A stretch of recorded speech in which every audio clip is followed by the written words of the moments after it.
네, 오늘 하나님의 은혜, 하나님의 지혜로 우리의 삶을 열어가자, 이런 주제로 말씀을 드립니다. 삶의 문이 열리느냐 닫히느냐 아주 중요한 문제죠. 미래가 보이고 미래가 열리고 하나님이 우리의 삶을 열어가시는 줄 믿습니다. 그러다가 궁극적으로 이제 천국문이 열려서 제가 하나님의 영원한 안식에 걸어가는 것입니다. 코치를 잘 만나면 선수가 되고 가이드를 잘 만나면 여행이 즐겁게 되지요. 그러므로 사람이 혼자 노력하는 것보다 누군가의 도움을 받고 은혜를 입으면 그 인생의 날개가 달리게 되는 것입니다. 그래서 예수라는 사람이나 스포츠하는 사람이나 교수를 잘 만나고 감독을 잘 만나려고 애를 씁니다. 아무리 학생이 재주가 뛰어나도 가르치는 사람이 좋아야 되고 좋은 코치, 좋은 감독을 만나야 되는 것이죠. 자, 그러면 내 인생 전체의 지도자, 내 인생 전부의 감독은 누구십니까? 오늘 내 인생을 지도하고 이끌어가는 내 인생의 감독은 누구신가? 내가 태어나서 이런저런 수많은 일을 겪고 내 인생을 마감하는 그날까지 나를 버리지 않고 끝까지 사랑, 영원한 사랑으로 돌봐주시는 분은 하나님이십니다. 아들을 주신 사랑으로, 성령을 주신 은총으로 하나님은 우리를 돌보고 계십니다. 사람은 실정내고 사람은 돌아서고 심지어 이용하기까지 합니다. 이 사람을 믿는다는 것이 얼마나 어리석은지 몰라요.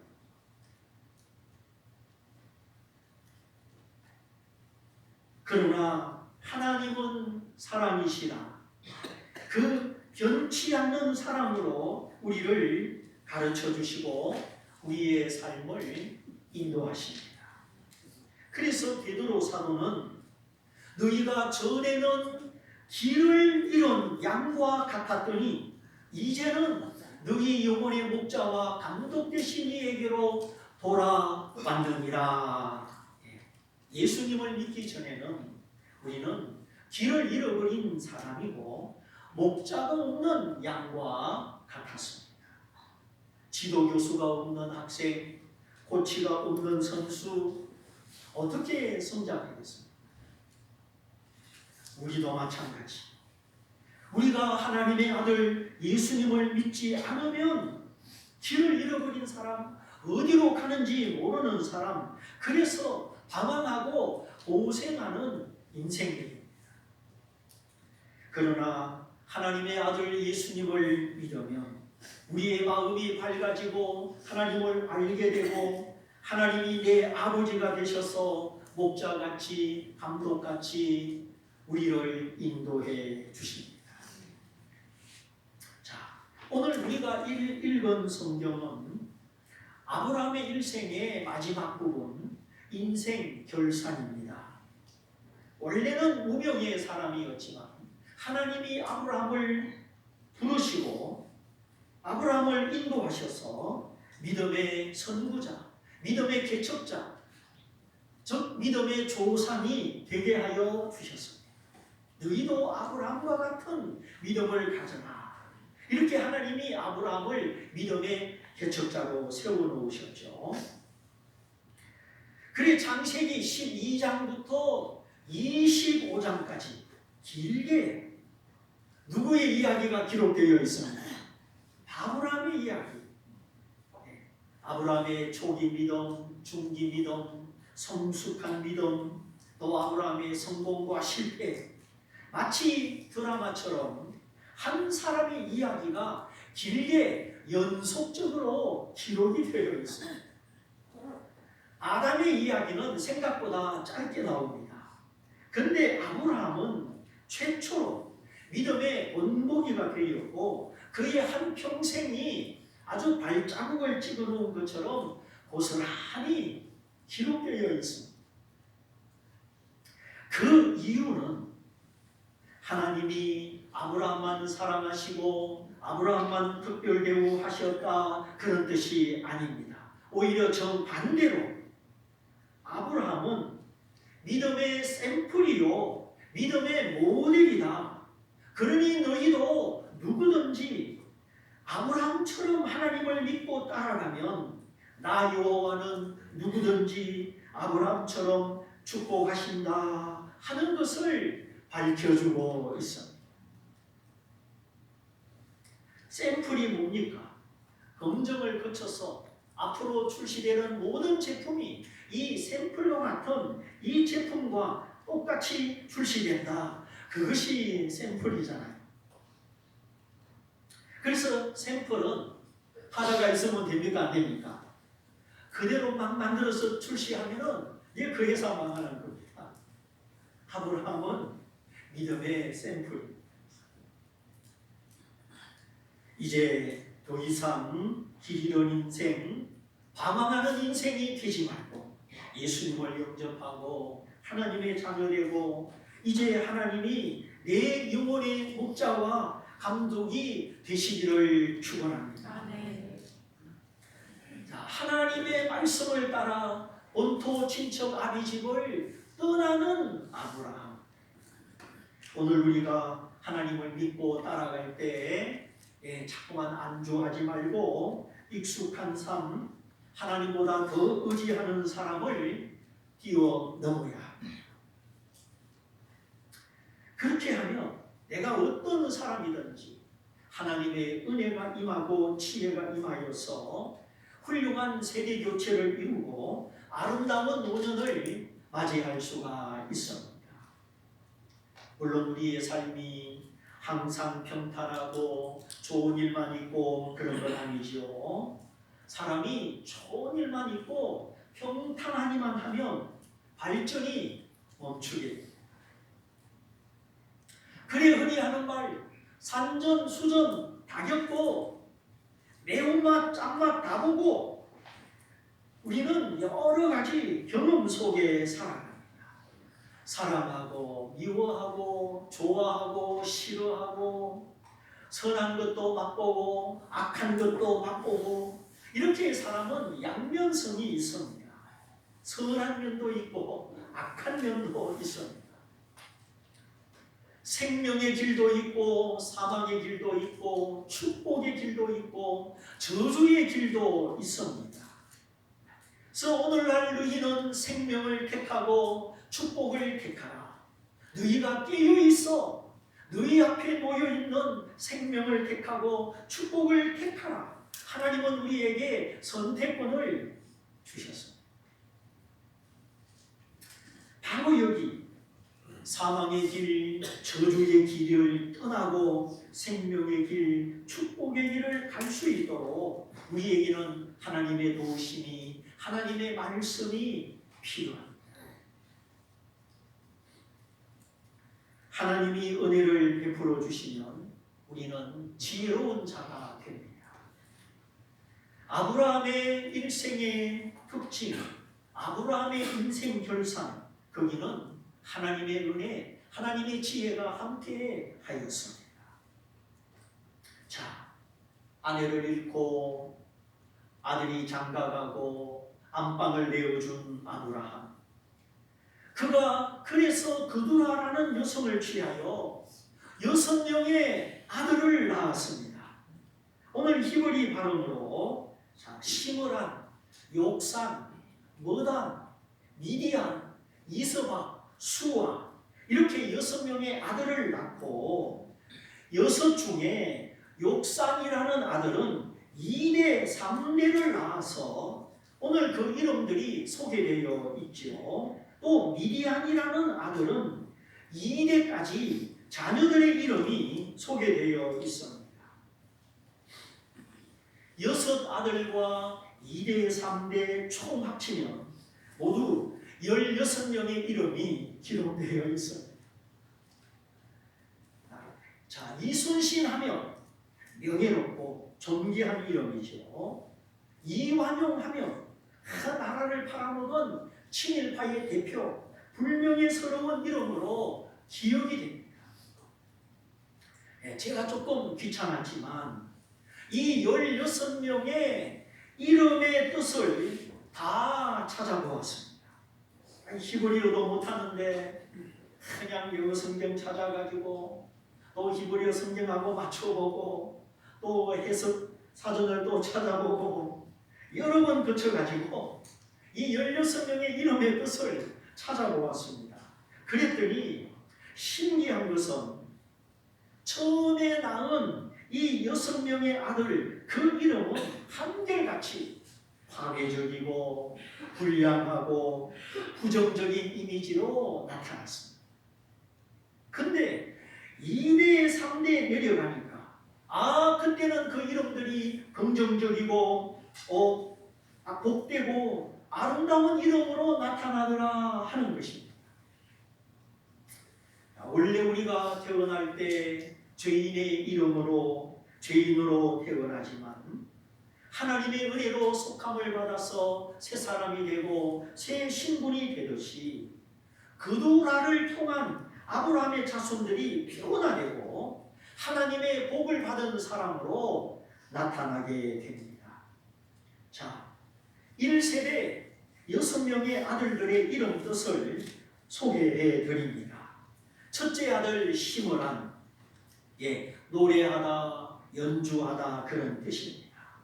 이 말은 음악이 나쁘다 그런 뜻이 아니라 특별히 하는 일이 없이 감정풀이로 자기 도취로 마음을 달랜다 그런 뜻입니다. 노래방에 가면 막 신나게 노래 부르죠. 진정한 음악이라기보다도 감정풀이, 한풀이를 할 때가 있습니다. 마음에 상처가 많고 피해의식이 많고 심하면 대인기피증까지 생길 수 있는 사람, 첫째 아들 시므란의 모습입니다. 자, 둘째 아들 욕산, 이 이름은 덫을 놓다, 거물을 쳐서 새 사냥꾼이 되다 그런 뜻입니다. 아주 몰래 사기와 술수에 능한 사람입니다. 얼마나 재주가 좋은지 모릅니다. 그러나 그 재주에 도덕성이 없지요.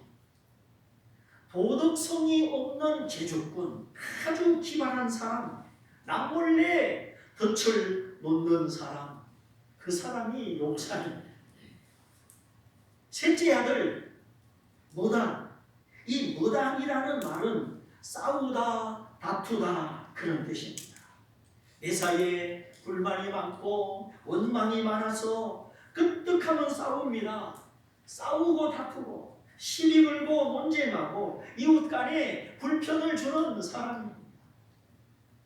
웬만한 일은 서로 이해하고 넘어가면 좋은데 조그만 일 가지고 문 두들기고 시비 거는 이웃들이 있죠.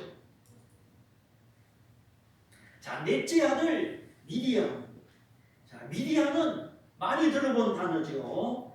모세가 도망갔던 장소가 어디입니까? 바로 미디안입니다. 모세의 장인 이드로는 그 미디안 지역의 제사장이었죠. 그리고 요셉이 애굽으로 팔려갈 때 미디안 상인들에게 은돈 20에 팔려갔습니다. 미디안을 돈 주고 사서, 요셉을 돈 주고 사서 이집트에 데려간 상인들이 바로 미디안 상인들입니다. 이렇게 넷째 아들 미디안 역시 싸우다, 투쟁하다 그런 뜻입니다. 양보가 없고 지략이 없고 아주 투쟁적인 사람, 아주 경쟁적인 사람, 피를 볼 때까지 싸우는 사람, 미디안입니다. 다섯째 아들 이서박. 이 이서박은 뒤처지다, 뒤에 남겨지다 그런 뜻입니다. 앞장서지 못하고 우물쭈물하고 꿈이 없고 도전이 없고 뒤에 남겨진 사람, 뒤처진 사람. 여섯째 아들 수아. 이 수아는 구멍, 작은 틈새, 작은 꼴짝이 그런 뜻입니다. 자, 구멍 속에 뭐가 빠지면 꺼내기가 어렵죠. 좁은 틈, 작은 꼴짝이는 통과하기가 힘듭니다. 몸이 꽉 끼어서 꼼짝달싹 못하게 되죠. 이렇듯 남을 함정에 빠뜨리는 사람, 곤란에 빠뜨리는 사람, 고소고발을 남발하는 사람, 함정과 같은 사람, 까닭없이 이웃을 힘들게 하는 사람, 이 사람이 바로 수아입니다. 아브라함이 후처를 취하여 자식 6을 낳았는데 하나같이 파괴적이고 부정적이고 이미지가 안 좋은 사람입니다. 아니 이게 어찌된 일입니까? 네, 여기에는 일반적인 의미보다 영적인 의미가 담겨 있습니다. 자, 지난 시간에 아들을 잃고 아내를 잃고 아들이 장가가고 안방을 내어주고 그래서 아브라함이 어쩔 수 없는 청년을 가지고 재혼을 하였다. 이거는 아브라함의 개인 이야기고 상식적이고 일반적인 문제죠. 그런데 오늘은 명함이 엇갈리듯이 분위기가 바뀝니다. 도덕적인 잣대로 평가할 수 없었던 아브라함의 재혼, 지난 시간에는 긍정적인 의미로 필요 불가결한 뜻으로 소개가 되었습니다. 그런데 오늘은 그 6명의 아들의 이름의 뜻을 조사해 보니까 하나같이 불량하고 불선하고 선한 사람이 한 명도 없습니다. 의인은 없나니 하나도 없도다. 모든 사람이 죄를 범하여 섬에 하나님의 영광에 이르지 못하더라. 바로 이것이 예수 믿기 전에 우리 모습이기도 합니다. 아브라함의 6 아들이 보여주는 그 성격과 성품들, 바로 우리 모습이고, 오늘 우리가 기도하지 않고 깨어있지 않으면 언제든지 나타날 수 있는 우리의 모습이기도 한 것입니다. 자, 그리고 1절에서는 후처를 취했다. 영어 성경으로 another wife, 또 다른 아내를 취했다. 이렇게 기록하였죠. 근데 6절에 보면은 한글 성경에 나타나 있지 않지만 concubines 이런 단어를 써서 첩들이다. 한 명이 아니라 복수로 첩들 이렇게 기록을 하고 있습니다. 아니 아브라함의 은하도 와이프 후처는 한 명뿐이었는데 왜 6절에서는 아내라는 단어 대신에 첩이라는 단어를 쓰고 또 첩들 이런 복수로 표시를 했을까요? 분명히 의미가 다르죠. 은하도 와이프와 칸큐바인서는 또 다른 아내와 첩들은 의미가 완전히 다르죠. 그래서 이것은 아브라함의 개인 이야기라기보다 우리 모두에게 들려주시는 하나님의 메시지가 있다 하는 뜻입니다. 맛있는 것도 먹으면 더 먹고 싶고 돈도 가지면 더 가지고 싶고 뭔가를 즐길 때 스탑하기보다 더 즐기고 싶고 어른이나 아이나 정도를 벗어나서 절제할 줄 모르고 감사할 줄 모르는 이런 속성, 소위 말하는 속물 근성이 우리 안에 있습니다. 하나만으로 만족이 안 되고 필요한 만큼으로 만족이 안 되는 사람의 속성, 자꾸만 더 높게, 더 좋게. 그래서 옛날이나 지금이나 힘있고 돈 있는 사람들은 처첩을 두고 삽니다. 일제시대 때 양반이라는 사람들, 웬만한 사람은 처첩이 있었습니다. 지금도 이슬람 문화권에서는 합법적으로 4명까지 부인을 둘 수가 있어요. 잘못된 결혼 문화죠. 또 다른 한편 우리의 삶의 태도, 우리가 살아가는 모습, 그 모습 속에 잘못된 모습이 들어 있습니다. 첫째, 최선을 선택하기보다 내 마음에 드는 선택, 차선을 선택하는 버릇입니다. 가장 좋은 것, 최고 좋은 것, 아주 탁월한 것이 있는데 우리는 어찌된 일인지 최고의 것을 선택하기보다 우선 편하고 우선 내 마음에 들고 이렇게 생각 없이 차선, 최선 밑에 있는 차선을 선택하는 버릇이 있지요. 그래서 이런 말이 나왔습니다. 차선은 최선의 적이다. 둘째를 선택하다가 언제나 최고 좋은 것을 놓치는, 그래서 차선의 선택은 최선의 적이다. 네, 딴 사람은 몰라도 자신은 압니다. 내가 그때 그 상황 속에서 최선을 선택했는지 차선을 선택했는지 본인은 알지.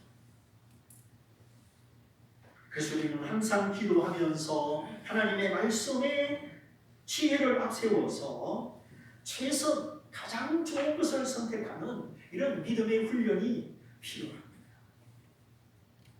두 번째, 불필요한 선택이 있습니다. 필요하지 않은데 필요 이상으로 선택하는 것이죠.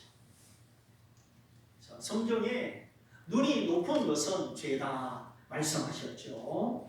자기 분수에 어울리지 않고 만족할 줄 모르는 과잉 선택, 분수를 벗어나는 선택, 이런 불필요한 선택도 깊이 생각해 볼 필요가 있습니다. 옷이나 액세서리, 자동차, 결혼 대상자, 여러 가지 생각해 볼 수가 있습니다. 세 번째, 어쩔 수 없었다, 남들도 다 하니까 하면서 핑계대고 자기 합리화를 시키는 선택, 또는 이번만 한 번만 어쩔 수 없다 이런 선택, 자, 이런 모습들이 처첩을 만들어 가듯이 자기 신념, 자기 생각, 자기 철학을 쌓아가는 인간의 모습입니다. 결국은 자기 생각 속에, 자기 신념 속에 자기가 갇히는 것이죠. 이런 자기 신념이 너무 강하기 때문에 들으려고 하지 않고, 배우려고 하지 않고, 고치려고 하지를 않죠. 천상천하 유아독존, 하늘 위에 땅 아래 나밖에 없다, 이러한 삶의 자세는 구원을 이루지 못하고 변화의 복을 가져오지 못합니다.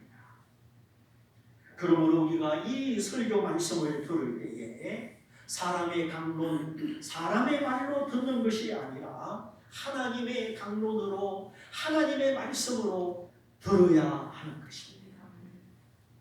절대적인 말씀, 천지를 창조하신 말씀, 천국과 지옥을 주관하는 말씀, 권위 있는 말씀, 이루어지는 말씀, 살리기도 하고 죽이기도 하고, 이렇게 사람의 말이 아니라 하나님의 말씀으로 들을 때 그 말씀이 내게 믿음이 되고 나를 구원하고 나를 변화시켜 주는 것입니다.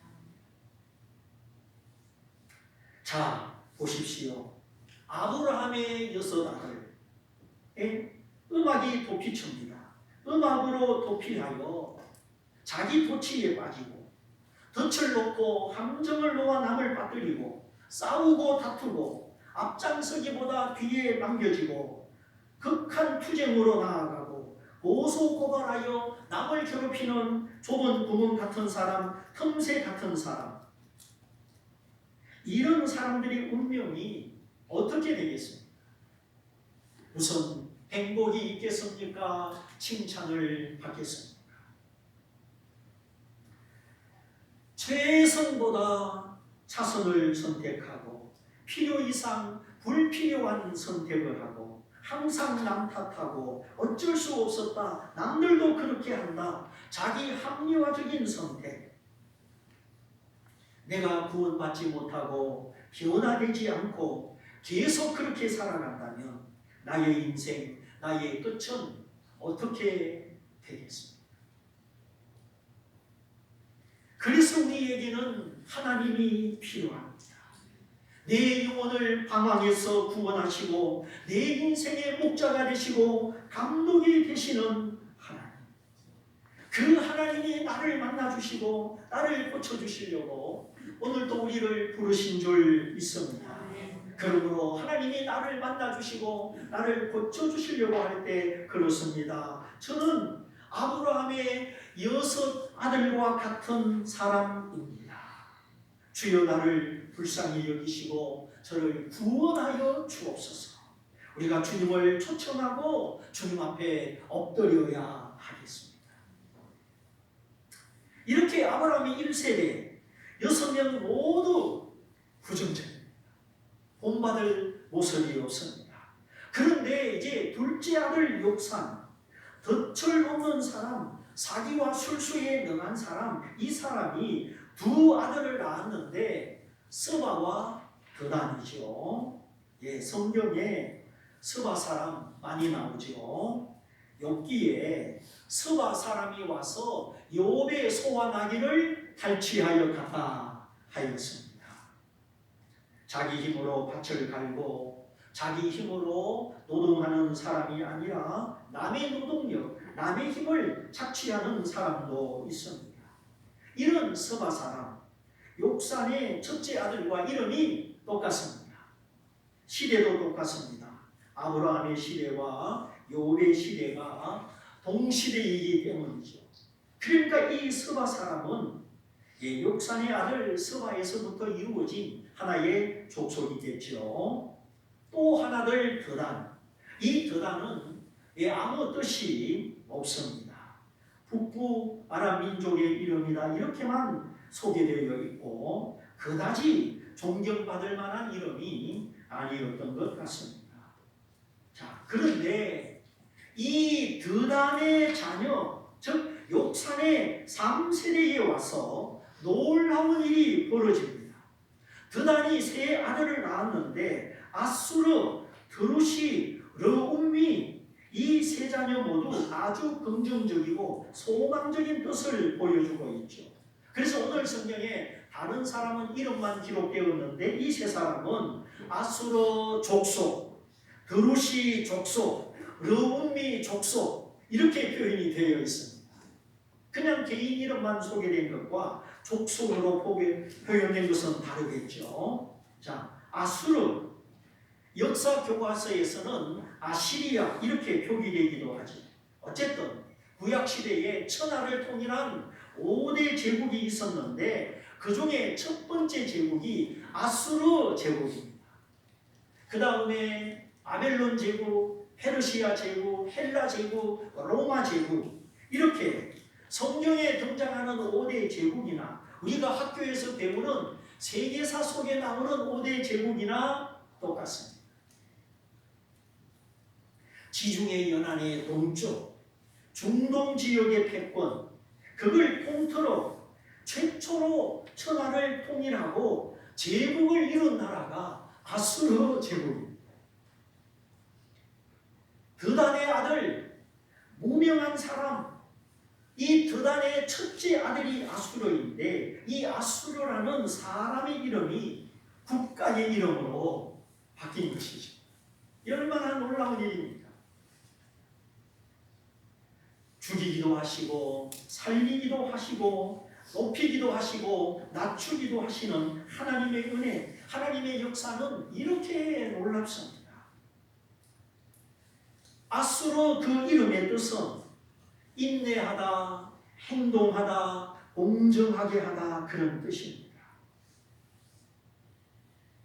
아니 아수르의 큰아버지 스바는 욥의 소와 나귀를 훔쳐간 사람의 조상인데 이 아수르는 인내하는 사람이요 행동하는 사람이요 양단 간에 공정하게 처신하는 그런 사람이었습니다. 그리고 이 아수르 밑에 르두시 둘째 아들, 이 르두시는 망치로 치다, 날카롭게 하다, 기구를 만들다 그런 뜻입니다. 농기구도 만들고 무기도 만들고, 그래 밭에서도 필요하고 전쟁터에서도 필요하고, 망치로 치고 끝을 깎아 날카롭게 하고 필요한 것을 만들어내는 기구를 만드는 사람이었습니다. 그리고 셋째 아들 르훔미, 이 르훔미는 모다라는 뜻에서 파생된 단어인데 백성, 국민 그런 뜻입니다. 그러니까 아수르가 인내하고 실천하고 공정하게 하고, 르두시가 망치로 치고 끝을 날카롭게 하고 기구를 만들고, 르훔미가 사람을 불러 모아 백성을 이루고 국민을 만들었다 하는 것입니다. 이러한 아수르, 르두시, 르훔미, 이 아수르 가문을 이루게 되고 아수르 부족을 이루게 되고 드디어 아수르 제국을 이루었겠죠.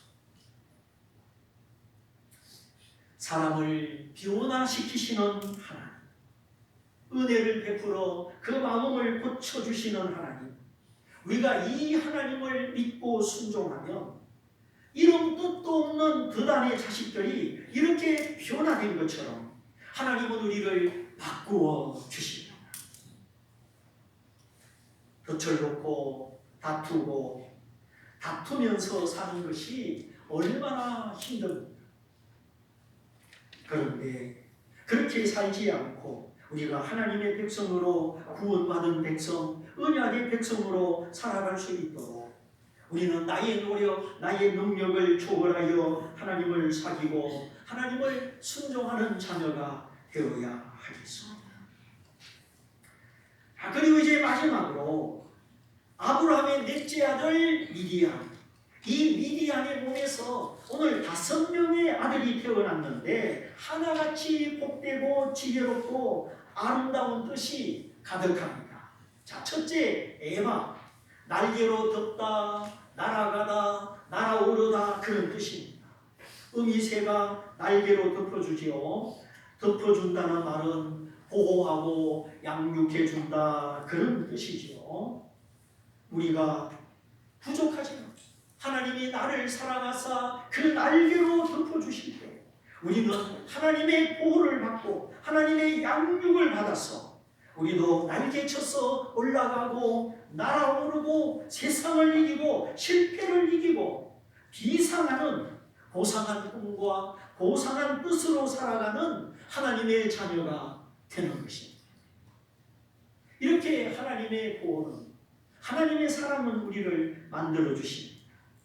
둘째 아들 에벨, 새끼 사슴, 젊은 사슴, 송아지 그런 뜻입니다. 아, 새끼 사슴 귀엽죠?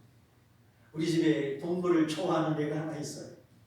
오, 얼마나 표현이 아름다운지 온 마음으로 온 몸으로 표현을 합니다. 새끼 사슴, 젊은 사슴, 송아지, 참 생각만 해도 온순하고 장래성이 있는 그런 모습이죠. 그 성품이 온화하고 따뜻하고 순화되어서 새끼 사슴, 송아지같이 사랑을 받고 장래성이 있는 사람, 선하게 성장하는 사람, 그 모습이 둘째 아들 에벨입니다. 셋째 한옥은 가르치다, 감화시키다, 그래서 개척자가 되다, 창업가가 되다 그런 뜻입니다. 우리가 하나님의 가르침을 받으면 성령이 나를 감화하시며 길이 없는 곳에서도 길을 만드는 개척자가 되게 하시고 안 되는 중에도 되게 하는 창업가가 되게 하시고 천지를 지으신 하나님, 전능자 하나님이 함께 하시면 안 되는 일이 없고 못할 일이 없습니다. 시대가 어두울 때 낙망하지 말고 더 굳은 믿음으로 기도하며 분별력을 가지고 하나님의 때를 기다리시기를 바랍니다. 아멘. 부디 날마다 겸손하고 더 겸손해서 낭만할 것이 아니라 하나님의 가르침 속에 성령의 지혜와 감동 속에 우리 부모 세대, 다음 세대, 또 오늘 졸업하는 우리 학생들 예배를 잘 드리고 하나님의 지혜를 따라 개척자가 되고 장업가가 되고 하나님과 함께 전진하시기를 바랍니다. 넷째 아들 아비다. 이 아비다는 인지하다, 지각하다 그런 뜻입니다. 거기서 유래하여 지식의 아버지라는 뜻으로 확정이 되었습니다. 지식과 아버지 두 단어가 합쳐져서 지식의 아버지 아비다입니다. 남을 지도할 수 있는 사람, 남을 가르칠 수 있는 사람. 가르치려면 내가 먼저 배워야 되니까 가르치기 전에 배우는 사람, 배움에 굶주린 사람. 그래서 시간 낭비하지 말고 영어도 배우고 성경도 배우고 우리가 아비다처럼 배우는 사람 또는 가르치는 사람. 그래서 우리가 지식의 아버지가 된다면 얼마나 복이겠습니까? 다섯째 아들 엘다가 하나님이 부르신 자 그런 뜻입니다. 엘은 하나님, 다는 부르다. 하나님이 부르신 사람. 이 말은 하나님이 시킨 일을 하는 사람 그런 뜻입니다. 사장님이 부르면 김 대리가 뭐 하겠습니까? 사장님이 시키는 일을 하겠죠. 이렇게 사장님이 불러서 이것도 시키고 저것도 시키고 이것이 복이죠. 근데 사장님이 안 불러 저놈 언제 쫓아낼까? 그러면 곤란합니다. 그래서 우리가 하나님의 부르심을 받는다. 하나님의 일꾼이 되고 하나님의 동력자가 되고 하나님이 시키는 일을 내가 한다. 이것이 큰 복인 줄 믿으시기를 바랍니다. 내가 하고 싶은 일 있겠지요. 그 일을 하지 말라는 것이 아니라 내가 하고 싶은 일, 내가 이루고 싶은 일, 그 일을 통하여 하나님의 일을 하시라 하는 겁니다. 내가 하고 싶은 일, 성취하고 싶은 일을 이루는 것은 1차 목표예요. 그 일을 통하여 하나님의 일을 하는 것은 2차 목표다 하는 것입니다. 세상 사람은 1차 목표밖에 없죠. 판사 되고 검사 되고 사장 되고 나 혼자 잘 먹고 잘 살자 끝. 하나님의 시키시는 일이 그 인생 속에 없습니다. 그러나 우리는 내가 하고 싶은 일을 하지 말라는 게 아니라 그 1차 목표를 통하여 하나님의 일을 하는 2차 목표까지 이루어라 하는 것입니다. 그래서 내가 하는 일이, 내가 성취하는 일이 나의 일로, 나의 성취로 끝나지 말고 하나님과 연결이 되어서 하나님이 원하시는 일, 하나님의 일이 되게 하라 하는 것입니다. 하나님은 작은 자도 크게 하시고 무능한 자에게도 능력을 주어 일하게 하십니다. 우리가 하나님을 사모하면 재물 얻을 능을 주셔서 재물을 통하여 선한 일을 하게 하십니다.